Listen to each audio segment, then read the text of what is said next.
देखो मैं फिर आ गई एक कहानी लेकर के। उसी नैतिक कथाओं में से एक कहानी फिर सुना रही हूँ। अच्छी कहानी है, ध्यान से सुनो। राबिया बड़े ऊंची संत थी। उनका जीवन अत्यंत सादा, सरल और सात्विक था। उनका हृदय हर घड़ी प्रेम से छलछलाता रहता था और उनका द्वार सबके लिए हमेशा खुला रहता था। कभी कोई भूखा प्यासा उनके घर से निराश नहीं लौटता था। वो सबकी सेवा किया करती थी और बदले में कभी किसी से कुछ नहीं चाहती थी। एक दिन राबिया कुरान का पाठ कर रही थी।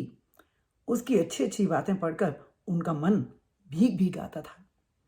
वो सोचने लगती थी कि इंसान कैसा है जो लोभ लालच में पड़ा रहता है और अपनी जिंदगी भटकते भटकते पूरी कर डालता है। नहीं, आदमी के लिए शोभा नहीं देता। उसे मन से अच्छी बातें सोचनी चाहिए और हाथों से दूसरों की भलाई के काम करना चाहिए। राबिया और न जाने क्या क्या सोच रही थी कि उनकी निगाह अचानक कुरान की एक बात पर गई। अल्लाह से मोहब्बत करो और शैतान से नफरत। इस वाक्य को पढ़ते ही राबिया ने पेंसिल हाथ में ली और उसके आखिरी हिस्से को काट दिया। उनके पास बैठे आदमी ने यह देखकर उनसे कहा, बहन, आपने ये क्या किया? एक मजहबी किताब को गंदा कर दिया। राबिया ने कहा, नहीं, मैंने किताब को गंदा नहीं किया, अपनी परेशानी दूर की है।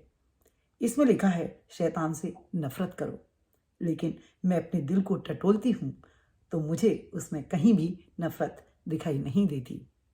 मेरे भाई, अब तुम ही बताओ कि शैतान के लिए मैं कहाँ से नफरत लाऊंगी।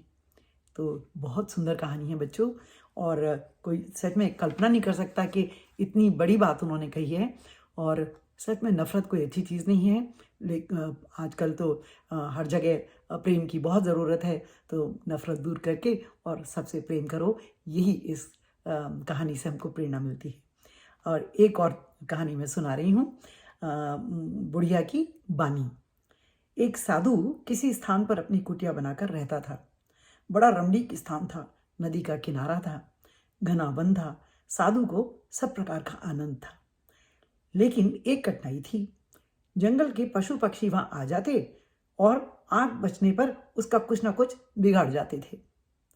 इससे साधु हर घड़ी हैरान रहने लगा।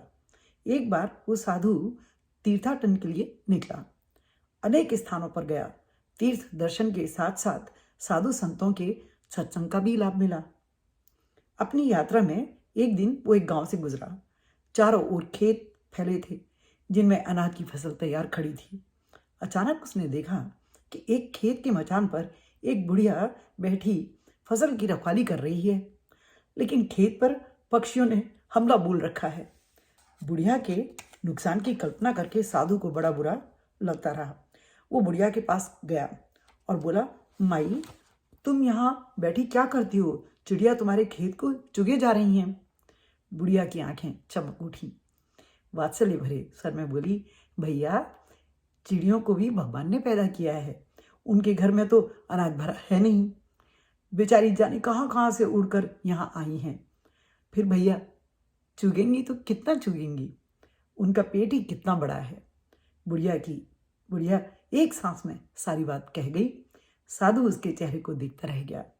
उसे अपनी कुटिया याद आई, उसमें आने वाले पशु पक्षी याद आए, पर आज उसके मन में उनके प्रति कटुता नहीं थी, प्रेम था। बुढ़िया ने उसकी आंखें खोल दी थी। तो बच्चों, है ना बढ़िया कहानी? और कितनी अच्छी बातें इन कहानियों से, छोटी छोटी कहानियाँ हैं लेकिन मन पे प्रभाव डालती हैं। और मुझे बड़ी खुशी होगी कि अगर तुम इन कहानियों को सुनकर कुछ अपने जीवन में भी इनका उपयोग कर पाओ तो, और इनसे सीख ले सको। तो बच्चों, ओके, बाय, फिर मिलूंगी, फिर लेके आऊँगी कहानी। Bye bye.